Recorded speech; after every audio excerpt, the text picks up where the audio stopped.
Hey guys, what's going on? Welcome back to another episode of Monday Night Raw, and we have pre-show about to open up the show as we have CM Punk taking on Nick Jackson. It's very odd to see CM Punk in the pre-show, and it does have kind of a story into it, as the whole match, CM Punk just does not look happy with it. Him and Nick Jackson don't click. But still, regardless, he gets a 74 B- as he taps out Mr. Jackson with the Anaconda Vice. So that's all said and good.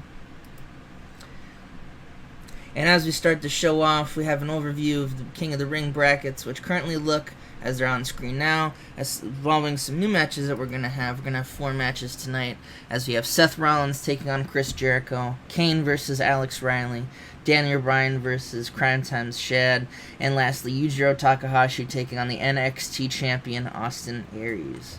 So those are going to be the bracket matches for King of the Ring that are going to be happening tonight. And we have the first thing. These two are supposed to be off screen. God damn it! Hold on, wait. I said I'd slap myself last episode, so I just did that. An Angle. What's it called? Not Angle. Stone Cold Kurt Angle. Stone Cold Steve Austin comes out, and basically he just says what you'd expect him to say. That fuck Triple H and Stephanie McMahon. They don't know what they're doing, and if anything, he's pissed off with how they've kind of been treating Raw, how they think it's their show, and this whole kind of bullshit with The Miz is just absolutely regardless. He wants to, get ready. He wants to punish The Miz. He wants to punish Triple H, but he tells the crowd, Triple H is currently the CEO, Stephanie the COO, and their powers just run right through whatever power Austin might be able to have. It's just not going to work out. But he tells them that he is going to have some management. He is going to make some matches. He's still going to be the general manager of Raw as long as he's alive and he's, in that spot. And he'll be damned if Triple H and the Dynasty ruin his show. So kind of just getting the crowd excited, with the Stone Cold Steve Austin promo. Look at the Rose Garden Arena excited. And we have our first match. This actually did really better than I thought it would. In a decent match, Chris Jericho defeats Seth Rollins with the Lion Salt. The other members of the Shield aren't able to make their presence kind of impactful as the veteran takes out Seth Rollins with the Lion Salt in about 17:35. This might actually even done better if time constraints weren't even a thing. Let me see if that's a thing that says. No. I guess time really goes for only I'm trying to think of the word. For when it's main event versus main event, so the really big marquee matchups. And that makes sense, all things considered. I'm still learning things about this game. I finally learned how, what's it called? What was it you could do? You could pick which shows go in order, your B show and A show, which made me feel absolutely fucking stupid when I figured I could figure that out. But anyway, regardless, yeah, we have that. And then we have another match, and we all knew this was going to happen, in which Daniel Bryan defeats Shad Gaspard in 7:43 with the label lock. So, obviously picking him a quick... I mean, Shad, he put in a good effort, but Daniel Bryan's Daniel Bryan. He's the baddest man on the planet right now. What can you expect? So then Daniel Bryan gets a microphone, and he starts talking about Bray Wyatt. And he talks about the Wyatt family, how their shenanigans have been involved, what they did to Evan Bourne last week, what they've been doing to Daniel Bryan. And Bray Wyatt says, in Bray Wyatt's twisted minds, he thinks that he's winning mind games. But really, isn't all of wrestling a mind game? You step into that ring, and you have to get your head in the right position, or you're going to lose. It's just a fact of life. That's always how it's going to be. Well, for him, it's always got to be, every wrestling match is a mind game. I mean, he points to Shad, who's still probably my arm. He's my face. And he's, desperately trying not to, keel over and die, especially after losing, every match he's been in since he's came back. And, Danny Bryan talks where he goes, look what I did to that man in 6 minutes. Wrestling is not about, spooky lights and showing up. And I said that before, but I'll say it again. Wrestling is about how good you wrestle. It's surprising. And there's no better wrestler on the planet than Daniel Bryan. And Bray Wyatt's a good wrestler. He's stiff as shit. He knows what he's doing in that ring. At least I hope so. Maybe it's all, even if it is all just in his mind, made in the moment, that's still pretty impressive. But he's nowhere on the level of the baddest man on the planet. So then he does that. We get some yes chants going in there. And so just Daniel Bryan talking some smack about Bray Wyatt. What can you do? And we have our main event announcement, in which we'll be seeing Wade Barrett, Doug Williams, Nicholas Magnus take on Team Raw, Randy Orton, Evan Bourne, and John Morrison, a 3-on-3 match. And that match has been made by Mr. Austin, as we can see here. Also, during this, we put the fact over that once again, Brock Lesnar has been barred from the arena for actions that he has committed recently. So no Brock Lesnar. So then we have a segment in which Triple H, the Dynasty, minus Kane. We don't know where Kane's doing. He's probably doing something important somewhere. They're with the Big Show. And again, all these... I hit... Okay, I think I know what's going on. I think I know what's going on. I hit off screen. And I think because... I don't know if I went back in and changed something. It might have messed up and put them on screen. Because these three are supposed to be off screen. So, I think that's it. I don't know if TEW does that, or if that's just my copy, or if I'm just making bullshit up to hide the fact that I suck. And basically, Triple H tells the Big Show, King of the Ring, he needs to win. He knows, the Big Show knows what he's doing. He's got the U.S. Championship. He doesn't need another World Heavyweight Championship. And he straight up tells him if he actually cashes in, he'll make him lie down. And the Big Show's surprisingly okay with that. Then Stephanie goes, we promised you lots of things, promised you fame, promised you fortune to you and Kane. Maybe that won't be the only championship you got, wink the tag title situation. She goes, that's just what it's going to be. You have to accept it, and we really need you to win. The Dynasty needs to win King of the Ring. There's no more prestigious, not as much of an impact as you can make as by winning a giant tournament on basically the first month you've been formed. And, The Miz tells him that too, and Big Show seems to nod. He understands. And Triple H ends up by telling him that he needs to do anything to get to that spot. Do what's necessary. And they all kind of nod, and they walk off, and that's that segment. Oh, and also Triple H, I forgot, dang it. We have Austin Aries, though, take on Yujiro Takahashi, the third King of the Ring match, and Yujiro Takahashi wins the match in 1825 with a diving headbutt. Kane also came out, so that's where Kane was, distracting Yujiro Takahashi, but it's not enough as he picks up the win against Austin Aries. So Yujiro Takahashi going forward in the King of the Ring tournament. And also, The Miz is supposed to take on R-Truth in a tune-up match, since R-Truth was once Kofi Kingston's partner, kind of playing up that history a bit. And in a 90 match, dang it, wow. AJ Lee takes on Natalya, and AJ Lee defeats Natalya with a Shining Wizard, all while picking up a good win in her momentum as the champion.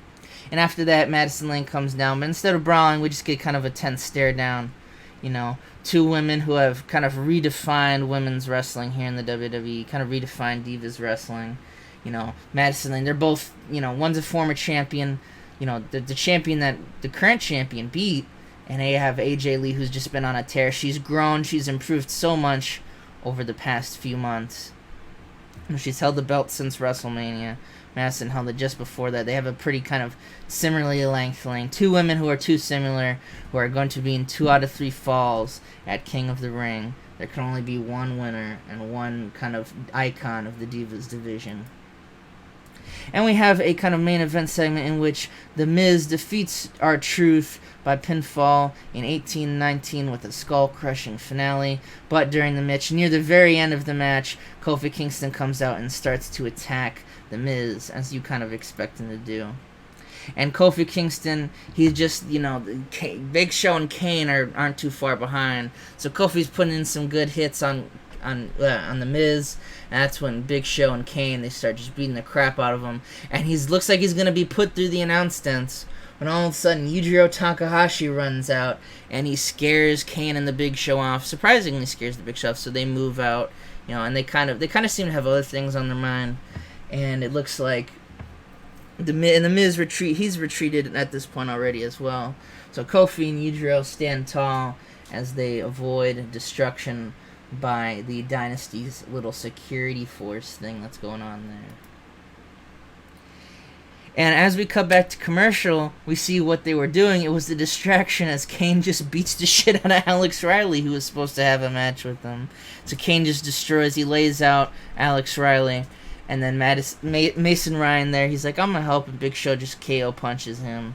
So Alex Riley kind of screwed, and it looks like, yeah, like in the state that Alex Riley is left in, he just is not going to be in a state to compete, especially in a match against someone like Kane. So we can assume that match is being called off, and Kane has a bye in the tournament, unfortunately.